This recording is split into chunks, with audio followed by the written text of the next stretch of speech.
This is Jason J. Lewis, the voice of Superman on Justice League Action. This is Mark Wade, writer of Superman Birthright. And you're listening to the Krypton Report. And you're listening to Krypton Report. Up in the sky, look! It's a bird! It's a plane! It's the Krypton Report! The All Things Kryptonian podcast, including Superman and Supergirl. We discuss games, movies, cartoons, TV shows, and comics. Find us on Facebook, Instagram, YouTube, and Twitter. Welcome to the Krypton Report. It is I, Tyler, and with me, jeez, I'm already speaking in multiple personalities. I feel like it sometimes. I have with me back from the Phantom Zone. He escaped. He was locked in there. He took actually a vacation, but I got him back. Mr. James Cole. Welcome, James. A vacation. I don't know if it counts as a vacation, getting locked in there by your arch enemy. Just remember, when you come out and people ask you where you learned stuff, just say, Phantom Zone? Right. But we're here to discuss Supergirl Season 5 started, as well as some other things. But first, before we get into all that, if you have been listening and you know that we did a summer movie series where to celebrate not only the Joker movie coming out, but also the 80th anniversary of Batman, we went back and watched theatrical releases of Batman and Joker. Now, they're all up on our YouTube. They're fun, they're raw. We have some special guests. Part of them, they're great commentary tracks and discussions. Now, our last one that we did was for Suicide Squad. And for the 4 to 5 years that I've done podcasting, this was the most technical nightmare that we've ever had. Poor James's microphone kept dropping. It would spike up. It would go down. My Blu-ray player is going out, so certain parts of the film would just stop or stutter or jump ahead or back up. My kids decided to spaz out on me, even though Solomon was excited watching it, and then Sayla woke up in the middle of it and then got excited that Harley Quinn was there, because that's what she's going as for Halloween. So that one is beyond editing repair. Like, it is hilarious to listen to for myself, but I would not put it out there. So James and I are going to quickly kind of discuss some high points about Suicide Squad and Jared Leto's Joker, because that's what we were kind of focusing on, was Joker. Now, here we go. We'll kind of try to keep this brief, and I'll start. One, Suicide Squad is messy as a film is from an editing point of view. The beginning of it is a lot of just quick cutting, piecing together some awkwardly placed things. The film should have opened with Amanda Waller presenting the dossier. We should have met all the Suicide Squad members there. The opening scenes that we got of Harley and Deadshot should have been put in there so that we had a better pacing. They should have introduced us to Slipknot, just like they did with Captain Boomerang and everyone else, so that when he does die, we didn't already know he was going to die. The casting was good for everybody. I think everybody was on point. There was miscasting as far as character of doing the Enchantress. The Suicide Squad should have had nothing to do with anything supernatural. She shouldn't have been the villain, and we've heard recently that David Ayer had said something about that Steppenwolf at one time, or was the villain going to be in it before Justice League and all that? Because once Cara Delevingne's Enchantress gets hooked up with her brother, she's basically just a CG creation that stands in front of some sort of light-in-the-sky machine that makes no sense. I still think they need to release a director's cut more than the extended cut, because David Ayer has a lot more he said he shot. We know there's more Joker scenes. I think that about sums up a lot of it up until the Joker. So, James, any high points? I love the Batman in Gotham at Christmas versus Deadshot scene. I think that's pretty epic and awesome. I'm not a huge fan of El Diablo going full, burning monster thing. Kind of seemed way out of place. And The Bruce Wayne stuff at the end didn't quite make sense because he already had all the information, unless he was trying to erase their stuff from Amanda Waller. It should have been much more about Batman visiting her than Bruce, about her Suicide Squad, and about Harley or something. It seems cool, but it just doesn't work right. That's everything really quickly on Suicide Squad before we talk about the Joker. And James, you go. You were talking about the editing and stuff. We discussed how it seemed like a lot of the stuff, especially the relationship stuff, different things with the color grading and stuff like that. They chopped it down to be like montage points where they were probably more story development between Harley and the Joker, because they've said that they shot a lot more between those two. I've always been fine with Jared Leto's Joker. I have wanted to see more. They cut out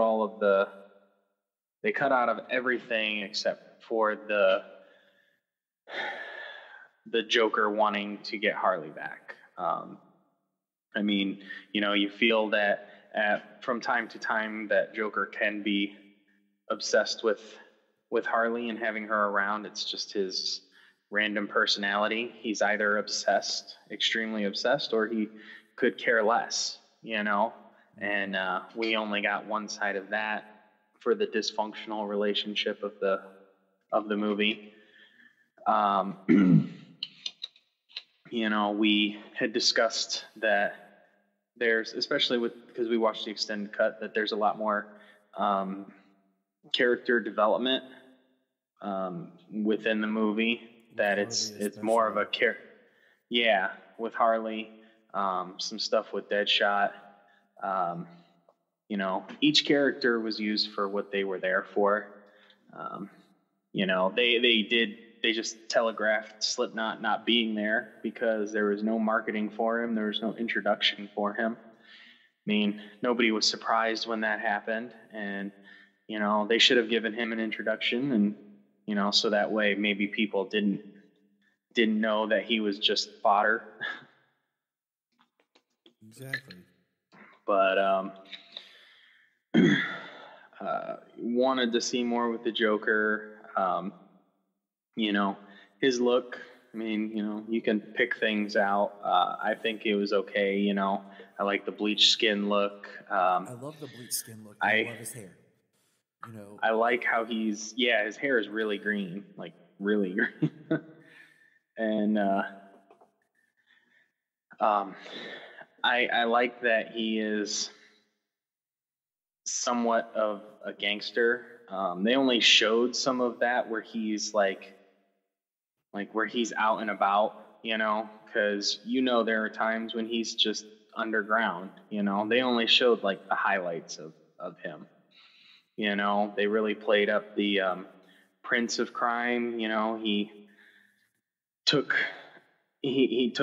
notice. He liked the nicer things.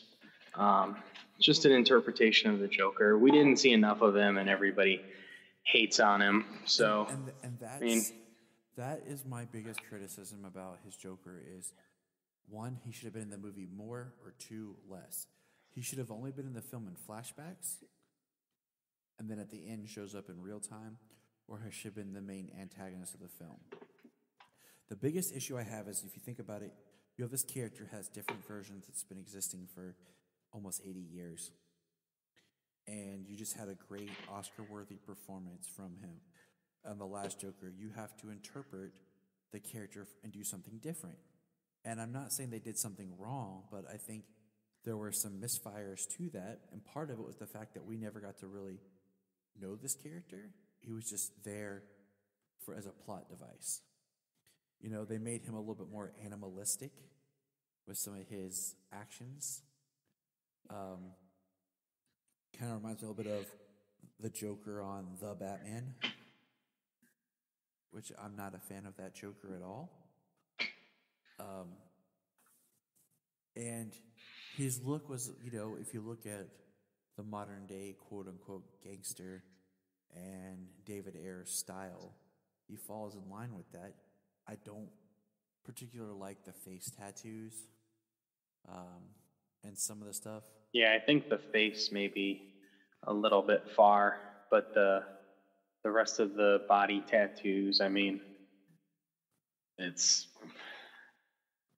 Joker has had tattoos, but it depends on to the varying degree what kind. He had the tattoos, so he liked to have his shirt off, not to mention Jared Leto's ripped. Yep.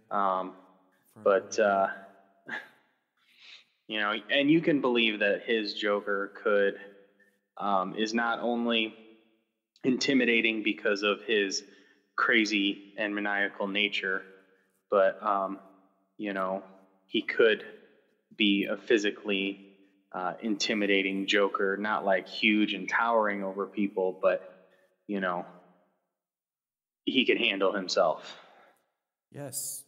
And this isn't a Joker that's always just getting pummeled by Batman without ever being able to land but a sucker punch. You know what I mean? We see his goofiness. We see what I like about this Joker is his ability to kind of be funny and playful, and then all of a sudden turn it and be scared. Yeah. There was never, lack of a better term, with any of the other Jokers where I kind of felt comfortable. Like, kind of like I was thinking back of the Mask of the Phantasm scene where he's like, oh, there it is. There's the smile. Nothing's too bad for my pal Sal. And you have Salvatore smiling, kind of like he lowers his guard, and then the Joker like turns it and starts laughing. I felt like Leto brought that, where he would be like scary and then flip it. Yeah, you could see that in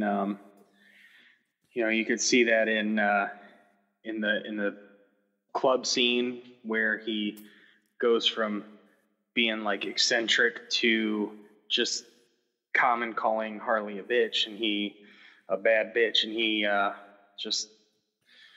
you could see it flip. Subtle change in his facial expressions and everything. You could see it flip, and you're like, oh well, that little change, like you're like, this guy's not gonna make it out of here, and he didn't. and then his personality, his extreme changes, intimidating and making you feel uncomfortable, like he did to the head guard in the casino in the kitchen. Which is my favorite scene. Blah, blah, blah, blah, blah, blah, blah. Yeah, there was more of that before editing got to it. Yeah, and that's the thing is, so much of everything got cut out by editing that his performance disappeared. I mean, there's evidence in the trailer of more of him. There's more. And they marketed it as with a lot more Joker, and then he barely showed up in it. So that was just a problem. And, there's more with the movie when it comes to good and bad. And, but, with us talking about the Joker. Yeah, this Joker just had a chance to do something different because it was our first time paired with a Harley Quinn. So we were going to get to see different things out of this Joker than we hadn't seen. It was going to help it, really separate it. And we didn't get a Batman and the Joker scene together. Like, there's never a scene of them together. You have Batman on top of the Joker's car, but they're never in the frame together. Yeah. And it's just one of those things we've had to kind of move on with because, Affleck's left the role, and that's where we're at, But I hate, I just hate when people hate on Leto's Joker without. It's so hard because you got to think about the performance, what he was trying to do, what he was given, and he was trying to be something different than what we had, which every Joker has been. But he got cut down so much that it just feels off because you don't get time with the character. Like the scene where he's in the room with like all the knives and random stuff that we don't know about. that Johnny Frost walks into. Mm-hmm. You know, we have that scene. So I don't know.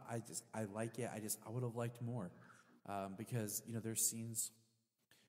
The baseball bat that Harley uses was the bat that he killed the doctor with when they take over Arkham, and there's some dialogue about Harley left him in a black hole where she scrambled his mind even more that he don't remember, and you and I had the talk that if it was supposed to be like, I don't know if it was a scene that was filmed or not filmed, or if it was just like a canon that the directors and producer had created, that the grill for his teeth was because Batman busted his teeth in, supposedly at the death of Robin.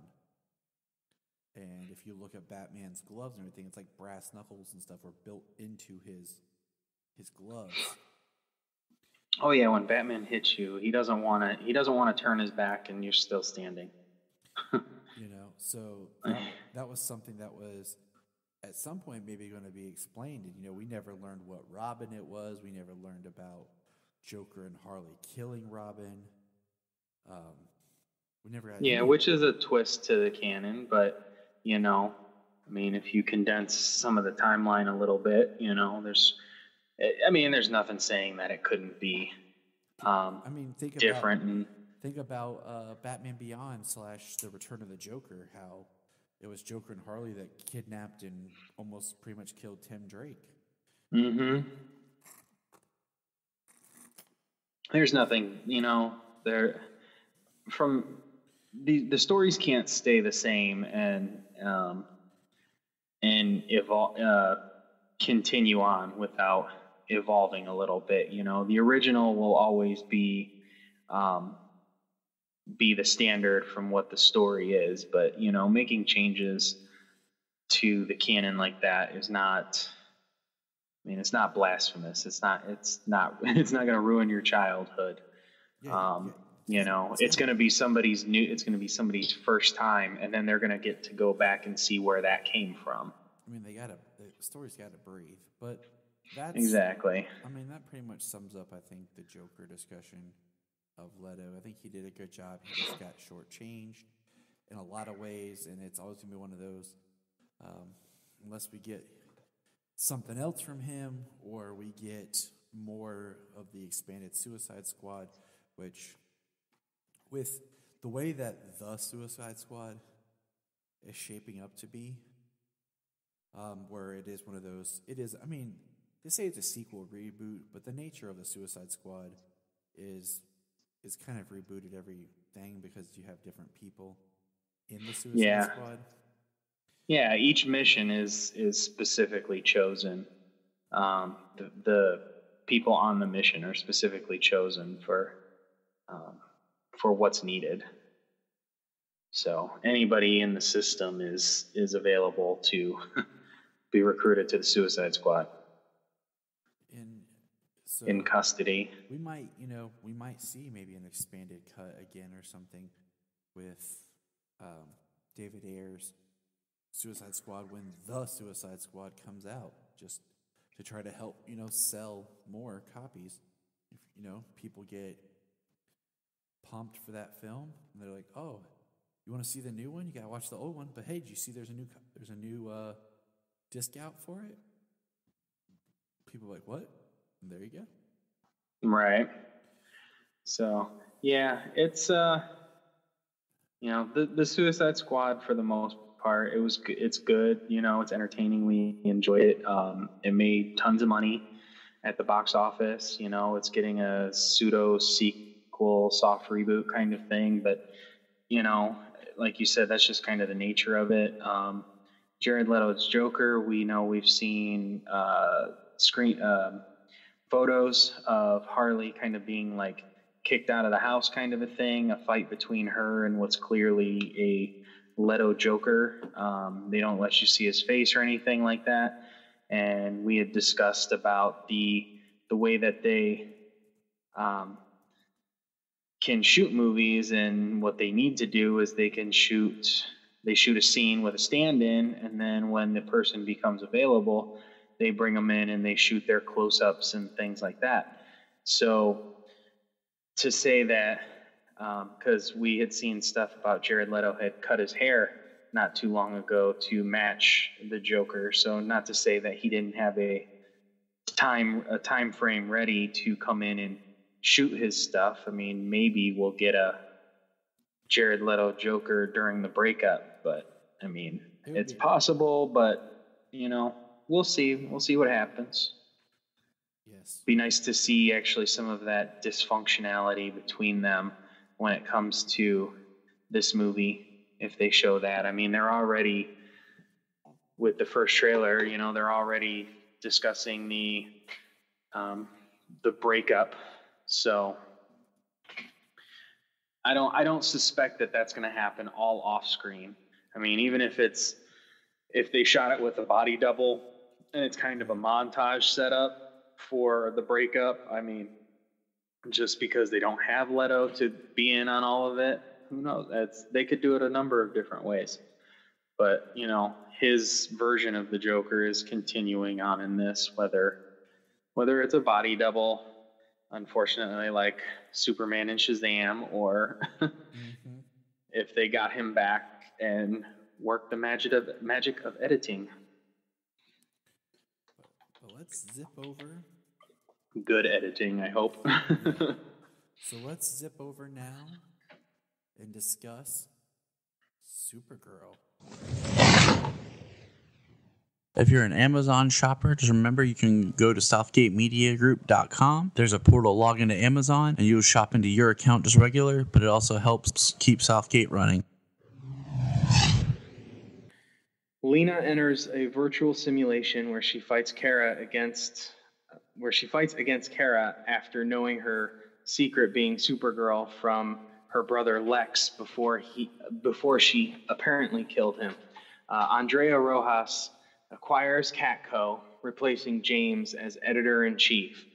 Alex convinces Kara to tell Lena she is Supergirl at an evening party hosted by Lena, which she does, but is attacked by a Phantom Zone prisoner known as Midnight, whom was locked up by John of Mars for leading a white Martian attack years prior its destruction. Kara uses her new suit created by Brainy to stop a black hole caused by Midnight, who is eventually sent back to the Phantom Zone using a Phantom Zone projector. Kara reconciles with Lena before Lena enters the simulation. It is revealed that Midnight was actually... So Supergirl kicked off its 5th season. Can you believe we're in year 5? Year 5, episode 1. I mean, dang. Like, I remember just the other day when the pilot leaked. And I was watching that thing. It just doesn't seem like it's been that long, but here we are, season 5 of Supergirl. Event Horizon. We got a lot of notes. Yeah. So let's jump in. The episode starts awkwardly. Like, did you not think that it started weird? Whereas, like, Lena, we see Supergirl stop a bus, and Lena already calls her out as Kara, and then we find out it's a virtual reality simulation. Yeah, I mean, as soon as we saw it, like, she calls her out on Supergirl. She calls her out on being Supergirl right away, and you're like, whoa, like, that escalated quickly. Not getting any time, but then she hits her and sends her flying into Oblivion. Yeah, sends her flying into Oblivion. Sends her flying into the bus, and there's a big explosion and everything, and then you hear Lena end simulation. She comes off with the cool new virtual reality contacts that they have. Yeah, and then we get a new title card which is all like digital. So technology is our villain, like this season. That's kind of the vibe that I'm getting here. Well, I mean, technology is the commentary of this season. More or less the distracting nature of technology. I don't think it's going to paint technology as bad, but the abuse of technology, abuse when it comes to people being locked into it day and night, all day. I mean, these days there's countless accidents of people on their phone crashing into one another and rear-ending people and all this other stuff. So it's not like, so I don't think they're going to paint it as bad. I mean, the world is in a lot better place due to technology than it has been in a long time. But also, it certainly had its share of negative side effects. Mm-hmm. So, like the political commentary last year for the fear and the hatred being spread in the world from the media and from politicians, like it was far from escapism when it was so prevalent in the world. Yes. You know, so it wasn't very much escapism, and they used it very heavy-handedly. So maybe they'll lean off of that a tad this season. You know, give us characters to work with. Yeah, and that's kind of what I'm hoping for, because I'm right there with you. Last season, I mean, it was good, but it wasn't for us to get away. You know, it was. Remember all that stuff you see on the news that you're bummed out about? Well, here's some more. Exactly. So it was slightly off-putting when it did so much of that last season, especially since they had so much good material with the Elite and the Red Daughter and Sam Witwer. Didn't matter who he played. Sam Witwer being a villain, like they had a lot to work with last year, and I'm gonna bring him back up later in this episode. Oh, are you? Okay, wait. I'm just going to skip to it now because we're not really going in order. The actor who plays the new reporter at Catco, did you catch who that was? He looked familiar, but I couldn't place him. That's Dax, a.k.a. Doomsday from Krypton. No way. yes way. So that is the second Doomsday actor to appear on Supergirl. Fantastic. I was thinking, like, man, if Sam just walked in for this one scene or something, and like we had double Doomsday. But yeah, I was looking at him. I was like, man, he looked familiar. Got on IMDb, and there it was. I was like, Krypton. So we have our first crossover from Krypton on Supergirl. Well, best place to put it. I mean, yeah. Don't want him on any other show. We get enough references of, that person was on Smallville, or that person was this. Now it's like, hey, they were on Krypton. So you were in the DC family now. So I do like we get another reference that the DEO had prisoners escape from their desert facility. So they still do like to drop that in for us. And we got mention of did the Catco set looked a little different when this started. I don't know if they just were shooting it from another angle. It kind of felt just different. It kind of made me think back to whatever happened with Snapper Carr, like the most miscast character and poorly used character. I mean, it didn't stand out to me that much, but it's something I heard, and I was like, I have to look and see if they did something, move stuff around or whatever, you know. We learned that Catco's been bought by Andrea Rojas. And she's the owner of Obsidian North, the tech company that made the VR that's pretty much taking over their world with their VR. As we learned that Jimmy's sister has gotten a job with him, and they're in the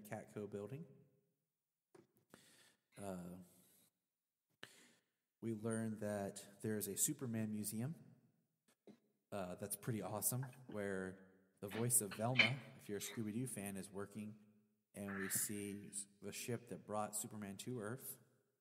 Is she the voice of Velma? Because I've seen her on a whole bunch of other things, and I recognized her immediately, but I didn't know that she does the voice of Velma. Yep, she's the new voice of Velma. She was also, I knew her originally as Roz's girlfriend for a season in Big Bang Theory. She was a clerk in How I Met Your Mother. What else have I seen her in? I know I've seen her a couple of times. She's a character actor, a bit actor in a lot of things. She's supposed to, be somebody and show up more later, so that's cool. Is she? That museum was awesome. Oh, yeah. They're like, donated from Superman and Supergirl. I'm like, yeah. Who else is going to donate stuff from Krypton? Right. Stuff that's broken and can't be used and stuff that's not dangerous. And then all of a sudden, Supergirl and Martian Manhunter are fighting a T-Rex. And I was like, man, if Solomon wasn't in bed, I should have got him. I will say I was a little surprised that Supergirl came on at 9. Because in my brain, I still had Supergirl at 8. And then Batwoman was going to be at 9. And they were going to use Supergirl as the returning show to segue into the new show. Right. I expected it to be on at 9 because, there's certain restrictions lifted. Not a whole lot being a network station like the CW, but... Yeah, right. You have your family shows on first, and then after that, it's, as you go later into the night, it changes. So I just expected Batwoman to be the 9 o'clock show, and it wasn't. But yeah. So Solomon was already in bed by the time that happened. So I got to show him that scene. But it started well. William Day is the reporter that was Dax. Mm-hmm. And we get to a point where we find out that Catco is basically going to become a media outlet about clicks, because everything's about clicks and getting likes and clicks. And, they have new contracts. I don't know how that works legally. If somebody buys you out, if you automatically get a contract renewal or anything like that. So, they're all kind of in this weird right. place. Typically, I don't think it usually works like that. I think they usually buy an existing contract, and they have to honor the existing contract until it's up. They don't automatically issue brand new contracts. I'm pretty sure that is not how that works. Yeah, or you have to negotiate your contract. So she says she has this, they can't quit. She later tells Kara she won't fire her, so that's kind of sucks. Yeah, the non-compete clause, she threatens all of her journalists. You're going to do it my way, and you can do it my way or you can leave, but if you choose to leave, there's a no competition clause where they cannot go work for any competitive media outlet as a journalist for 3 years, the duration of their contract. So basically being out of the game for 3 years. And it's interesting. We learned that Kara's going to win a Pulitzer, and they're going to be honoring her later. And Lena is going to be delivering a huge piece of news to Andrea Rojas. At 9 o'clock. Are you going to be saying it like that all season? I might. I don't know. That's how she introduced herself, so I might have to. Okay. And so we get that Kara wants to tell Lena, and Kara's cape got damaged in the battle, and Brainy is going to make her a new costume. And that's one of the big things about this season was Kara gets a new costume. And he gives her this microchip thingy that we can't see, and she puts it on her glasses, which I thought was... How convenient. I thought was pretty... A microchip. I thought it was pretty dang dumb, but...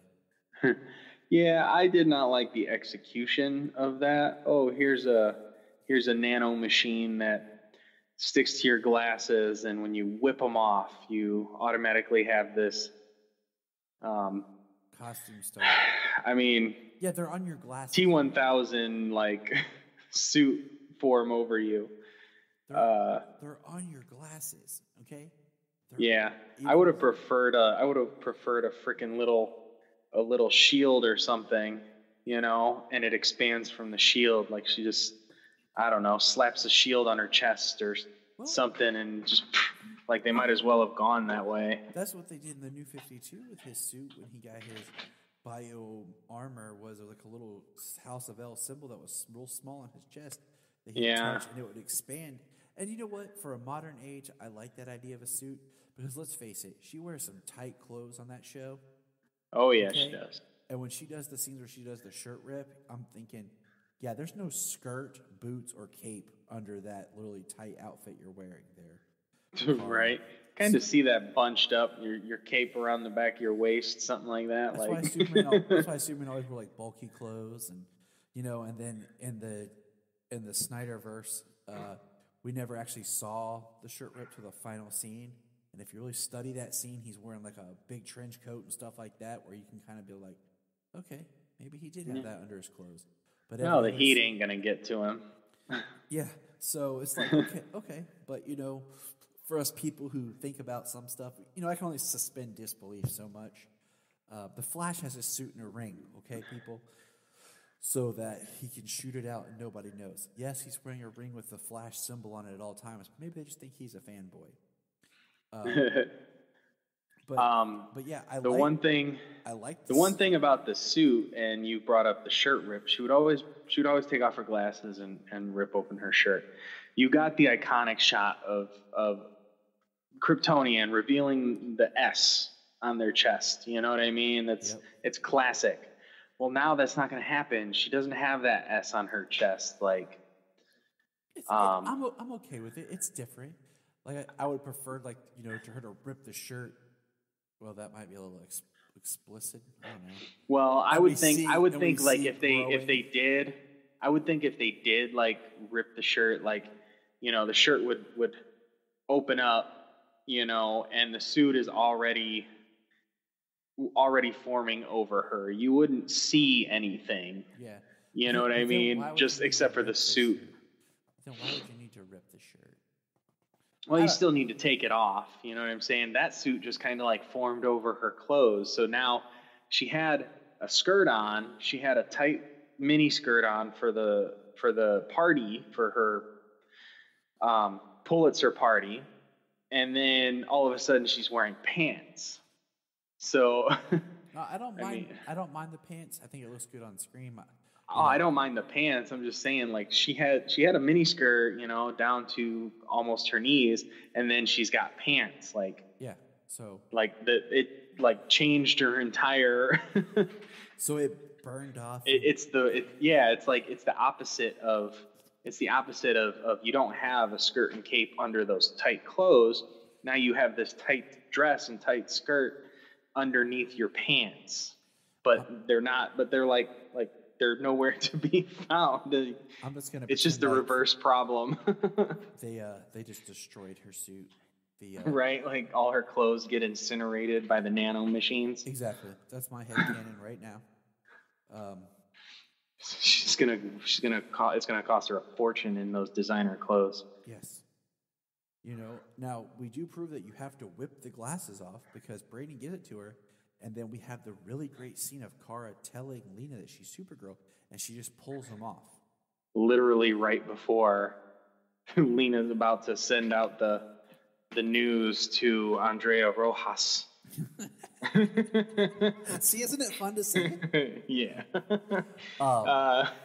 Before she sends it off to her for the big news story, which she decides not to do, but still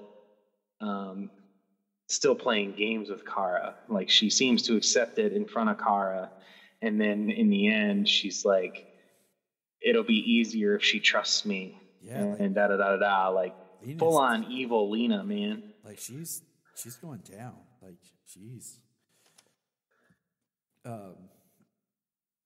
But we get to see her in her new costume. She loves it. She yells pants, and I'm cool. I'm cool with the new costume, changing up using the Kryptonian tech type thing. Yeah, the tech he develops. The suit looks good, you know. I like the pants. I like the boots that go up to her knees, past her knees. The belt looks good. You know, even her little collar looks good. I still don't like the cape clips, Right, but thank you. what are you gonna do? That's what I was gonna say. She has a more Superman inspired suit now with the cape clips and everything, which would be kind of cool to see her and Superman next to each other. I'm sure we will in Crisis. Hopefully before Crisis, just because it'd be kind of nice just to touch with them two before he gets killed. But so Damn you, Tyler! No, this is the first Superman who has got the first John Kent Superboy. Don't kill Superman when he first has a baby. Hey, like I've told you before, it's not so much about what I want; it's what I think they'll do. Yeah, I don't want Alex adopting baby John and Lois and Kara like being the super Kryptonian remember the movie? Parenting duo. Remember the movie 3 Men and a Little Baby? It's gonna be 3 ladies and a little baby. Right. Well, there's 4 unless Kelly disappears. Yeah, sure. She ain't gonna stay around. Something's gonna happen. 4 women and a Kryptonian baby. So, I forget, did you catch in the scene where Kara is fighting the T-Rex, there's a banner hanging up for rain in the museum? No, I did not see a banner for rain. It was nice. Obviously, I saw Lex because she went, ugh. Yeah. When she saw it. I did not see the banner for rain. It was nice. I had to point it out to Junia. It's a little nice to know that she somehow still exists. So the villain we haven't even talked about is making like black holes and calling herself Midnight. She is an alien without origin that John Jones had fought and put into the Phantom Zone. John Jones is having some memory problems because of an attack earlier. We basically learn that they stop her. They stop the villain. They stop Midnight. And Kara flies into the black hole. She mentions going solar flare. She doesn't. Lena doesn't reveal Kara's secret identity. There's a really cool dichotomy speech just thinking about the fact that Kara's job is to tell the truth. And it's the same thing with Superman. Clark and Superman both tell the truth and are honest about everything except about who they are. Yeah. You know, Clark... And you know, they do that. They've explained it. They do that because it protects the people they love. You know, if they didn't have people they love, they wouldn't need a secret identity. They would be who they are all the time, whether it's Superman or Clark with super abilities or Kara with super abilities. They just be them. You know, it's for protection. Now we get James Olsen comes in after speaking with his sister.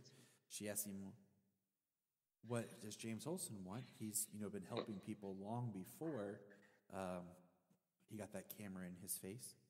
And he quits his job at Catco. He quits. So that's probably because he's leaving the show to go off and be Jax and fight in Mortal Kombat. So that's cool. Also, there was a great line delivered by Alex when Kara changes, and all of a sudden you have Dreamer, John Jones, Kara, Guardian, and Brainy all in their suits. And Alex like, how do you guys change so fast? I thought that was pretty cool. So, but the episode ends. Kara gives Lena a signal watch, and yeah. I messaged you when that happened. I said, oh, Supergirl's pal, Lena Luthor. And then she turns around like, it'll be easier if she trusts me. I'm going to, destroy her, or hurt her, tear her down. Like, oh, maybe not. And it's interesting just because Lena still is like that's when we got like you said the scene where we see that she still is against Kara. She's not forgiven her, and that right there. I think is the defining of Lena's character right here. So we'll see how that plays out. We'll see where that goes.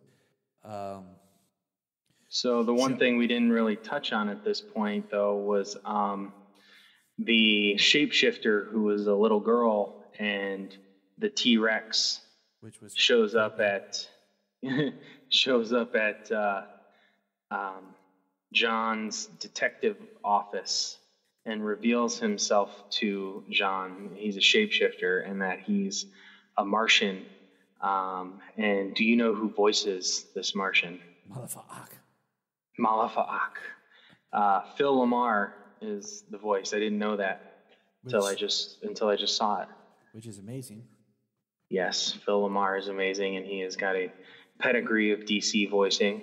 I wish they would just bring in to be Malafa'ak when he changes into a human form. Right. Oh man, I just blanked on his name. Oh no, Phil Morris. Oh yeah, that would be awesome. That's who I want him to be when he turns into his human form. Yeah, Phil Lamar's voice for Malafa'ak when he's in Martian form, and then Phil Morris as his human form. Oh, that'd be fantastic. And the other live action. They're not gonna get General Swanwick. Oh man, I was gonna bring that here. Up. All right, let's do that. Let's do that. So okay. So Zack Snyder tweeted out and posted on Vero that basically he had plans to make General Swanwick basically Martian Manhunter in disguise. That was in his original idea for Justice League. And then people have come back and said, oh, so that's what Unite the Seven meant. And it's kind of like he released some storyboards. And I'm like, that's cool. People are saying, oh, so in this scene. No, the scene that he's referring to was never in the actual Justice League movie. It's in the storyboards. There's a photo that was released that Snyder released of Martha and Lois having coffee in the house. That was not in the film. That's what the storyboard is referencing. I think that's awesome, but I don't feel like maybe it was always there. That's one of those things they came up with maybe doing BVS and they could slip it in. Just because we go back to our discussion about Man of Steel, that they weren't planning on building a universe out of Man of Steel. That wasn't the goal. Because if they were, they would have planned stuff like that. They would have probably done something better with Colonel Hardy, made him like a Steve Trevor Jr., or they would have made him like Hank Henshaw or something, because I think that would have been pretty awesome. So I don't feel like if I go back and watch Man of Steel, I'm not watching Swanwick as Martian Manhunter. Yeah. I feel like that was just one of those things that they wanted to do that they didn't get a chance to do. But it's just kind of cool to know that that's where that could have went. Right. I mean, that may have been one of Snyder's already pre-scheduled pickup shots down the line in the months between him leaving and the time the movie came out, because he left in May, right? March or May? March. I would say it was one of those two. It was one of the two M's. I'm positive about that. I'm pretty sure it was March. So I think it was before, or maybe he left in May and the suicide was in March. That might have been it. Because I want to feel like it was shortly before the trailer. I don't remember. It was one of those two he left. I'm sure of that much. But he was, he had months between the time the movie would come out and the time he left. So I guarantee there was already pre-scheduled pickup shots, but once he left and the reins were open for the studio to do what they wanted to do with the film and bring in Joss to complete what they wanted him to complete, I'm sure things changed at that point too. So, anyways, Malafa'ak. is there. And that's where we end this episode, because the last shot is Eve Tessmacher coming out of a restaurant and getting kidnapped. And we know that Leviathan is coming, which I think is pretty crazy. Just want those out there. They're already using the idea of Leviathan to some form on Supergirl, with Event Leviathan has one more book to come out, and it'll be, next month? Yeah. Five just came out. Yesterday? Just came out. Wednesday? Yesterday. Which I have, and I have not gotten to read yet. I've gotten a couple of weeks behind on all my books, my online reading, my DC Universe reading, my purchases. Gotten behind on stuff. Have to catch up. It's all good because, yeah, me too. I had been reading every single. I've been reading every single issue that is titled. That's got the event title of Year of the Villain. So when it comes to Batgirl and Catwoman and Hawkman and the Terrifics and you name it, Red Hood, Nightwing. I know I'm missing something, but you go down anything that's had I want to see what Lex has given people to enhance all of these villains to be able to get the advantage over all of their heroes. Mm-hmm. Been very curious to see what a lot of these would be, so I've been reading a whole bunch of it, but now I got a couple of weeks behind.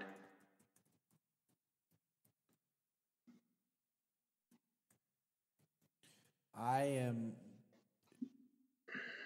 giving up on Deceased until it finishes, then I'm going to read it straight. So, well, I've been collecting the horror movie variants, so I got lucky because I didn't decide to start getting the horror movie variant covers until issue 2. So I got issue 2, and then I wanted to find issue 1, and then 3 and 4 had come out since. Mm-hmm. And I stopped in the new comic book store that opened up near me, and I was looking through their comics, and they had issue 1, the It horror cover variant, bagged and boarded. So I bought that. A little more expensive than when it was brand new on the shelf, but it's okay. Yeah. It was only $8. It was only twice what it cost when it came out, so that's not too bad.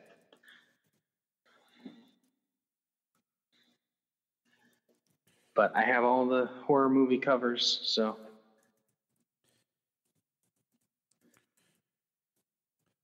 So that's going to take us out of Supergirl. And real quickly, we're going to touch on, we had the premiere of Batwoman and The Flash premiered. And did you get a chance to watch Black Lightning? I have not gotten to watch Black Lightning yet. All right, that's cool. We'll hit on Batwoman and Flash real quick.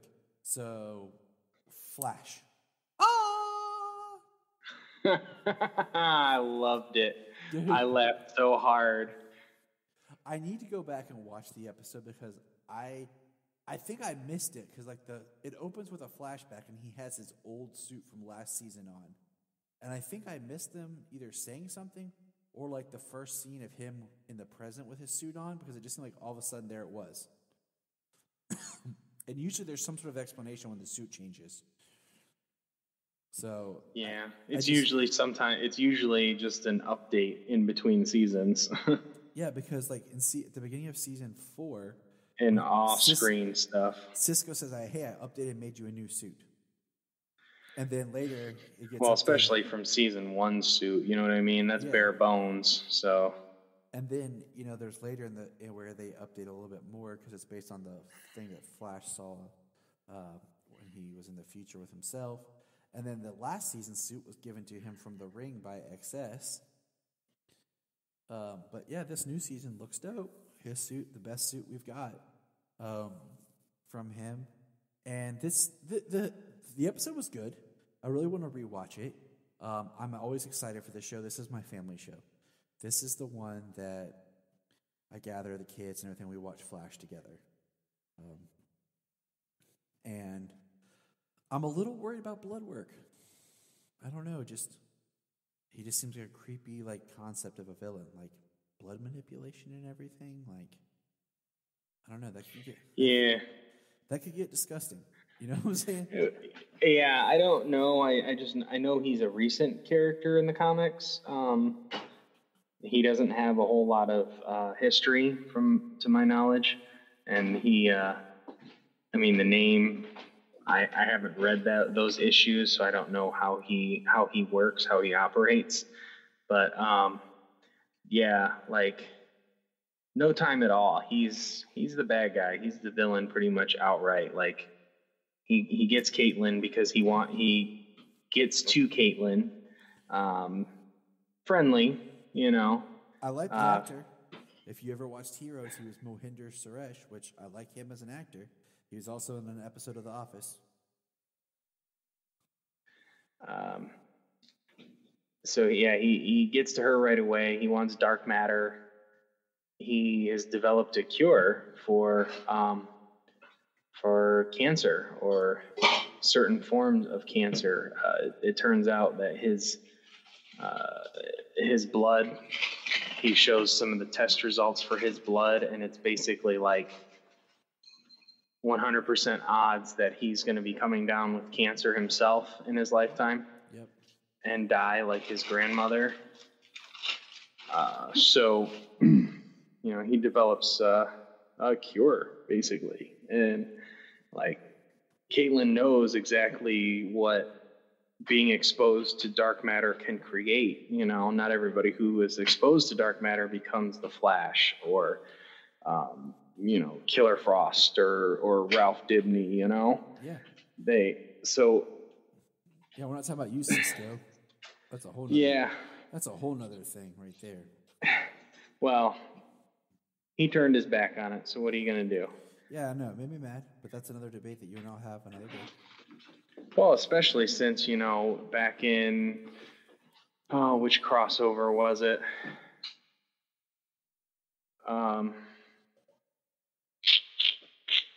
Or was it just from a different, when he went, no, it was when he went to Earth 2, right? Earth 2 Cisco was, or was it Earth 3? It was with Hunter, I believe. Hunter Zolomon was Zoom. Went to another Earth, and his doppelganger over there had foreshadowed, like, you're more powerful than you realize, this and that. Like, kind of gave this prophecy of how powerful his abilities can be. And then they do very little with him, and then they cure him, write his powers away.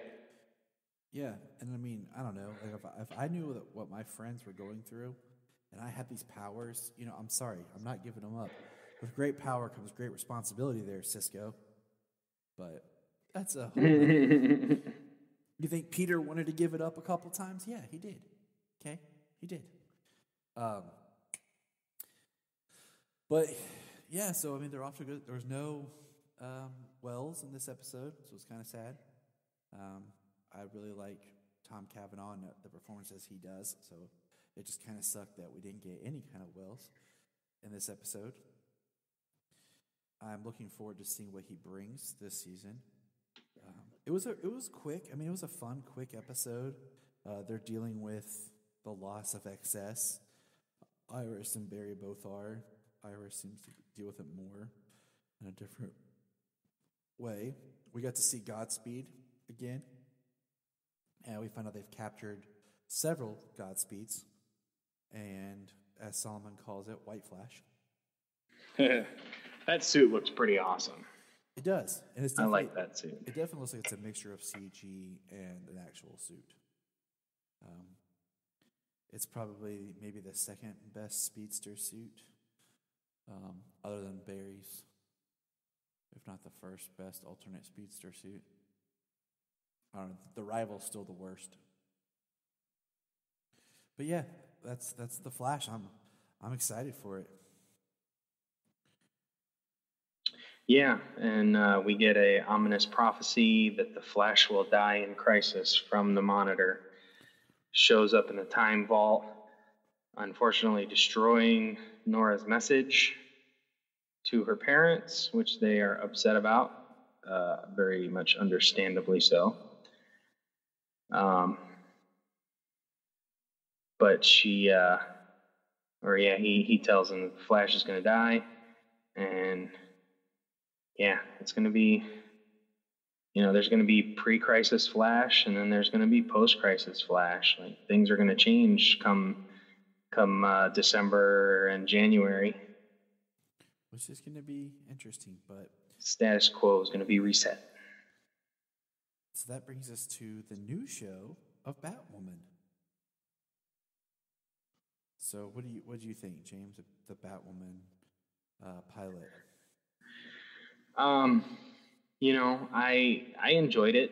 I like Ruby Rose. I've liked her in the majority of everything I've seen her in. I haven't watched Orange is the New Black, but I've seen her in a bunch of different movies.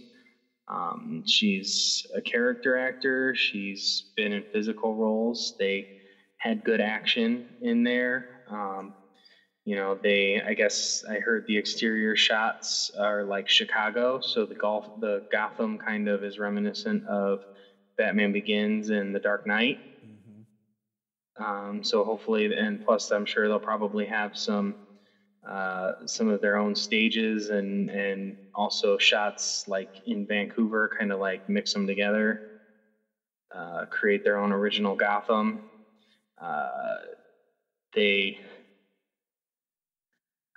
We got Luke Fox, who security and tech, I guess, at Wayne Enterprises. He's kind of going to be her.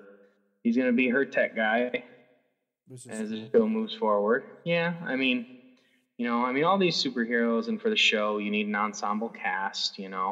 All superheroes, they have a support system. Even if it's very minor. I mean,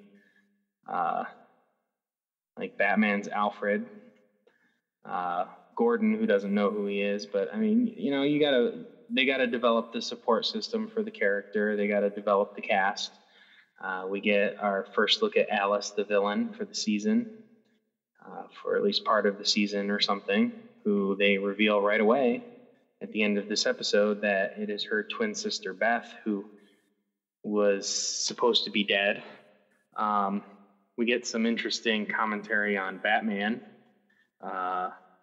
that he had hooked up two cables where the weight load should have easily supported the car that her mother and twin sister died in when it fell off of a bridge, and that ate at Batman. Like, he spent a long time researching what could have happened, because he felt he had secured the vehicle and probably continued on with his chase, because I'm sure he was probably in the middle of a chase or something. Mm-hmm. Mm-hmm. So, there's still a little bit of Batman in the show. That the Batman has had unsolved cases, cold cases, things like that, in so many years. So I found the show good. I also found it quick, and they were trying to put a lot into it that I almost as if there was more to the story than they had edited it down. Yeah, I mean, I feel there was just enough. I feel if they would have done any more, it would have certainly been convoluted. But yeah, I think it got all the characters across, most of the motivations, and kind of got her into her role right away. Got her into her role as Batwoman right away. She starts off wanting to work with her dad, finds a different and a better calling, and they get her into the role right away. And it's going to be cool to see it expand, because soon she's going to get her own costume, because as we've seen in the early trailers, like, it's confused that she's Batman, but she doesn't want to be confused as Batman. She wants to be her own person. Yep. Batwoman. She wants people to know it's a woman. So, I mean, my thing is just, it's supposed to be the first 8 episodes of Batwoman or before Crisis, so it's before the crossover from last year. So I can understand why they got into it quickly, and I mean, it is quick. with it's just quick with the reveal about her sister. You know, I mean, it's all right there fast. But and then of course the actress who plays her sister was the original Dinah Lance on Birds of Prey. Yes, she was. But, so another legacy casting. So, but yeah, I'm interested in the show. I think sometimes pilots can be rough. They can be really great, or they can be just kind of rough, like you're getting started and you just wasn't the best jumping point. But yeah, I mean, they did a good job of getting it going on their feet. You know, you got to give a brand new show, you know, the first 3 to 5 episodes to find everything that works for the people involved. Because you know the pilot is all done and pretty much like executed to like the writers and the directors, and you know the actors have some input, but it's until the actors start becoming the characters and you know they start like making the changes for what their character might do, that kind of thing, where the show starts to get its footing. anything else you want to say? We wrap this up? No, I'm going to be watching it on Sunday. Be watching Batwoman, be watching Supergirl. Like I told you the other day, I kind of wish that like Batwoman and Arrow were spread out so like I could finally get a week of DC. Sunday, Supergirl. Monday, Batwoman. Tuesday, The Flash. Wednesday, Arrow. Thursday, Black Lightning. Friday, Titans. Bam. Then I breathe on Saturday. You know, I kind of just wish like we could finally get that like week. Stuff like DC TV would be pretty hard pressed to make their podcast episodes if they had every single day with a show. Like they don't even have a couple of breather days to record, to edit and post. Like that'd be hell for them. But all right, so let's wrap it up here. We enjoyed this week. We got a lot of cool stuff to talk about. Next week's episode, we'll actually be throwing in another show for discussion. So get ready for that. We'll have all that. We might stop back in with the Bat or the Flash, kind of see, maybe hit some high points. But next week, we're going to be talking about another DC show and specific episode. But until another then, Kryptonian. Ooh. Who could it be? So until then, I am Tyler, the Superman. I'm Gene. And this is James. Superman Red. Look up in the sky.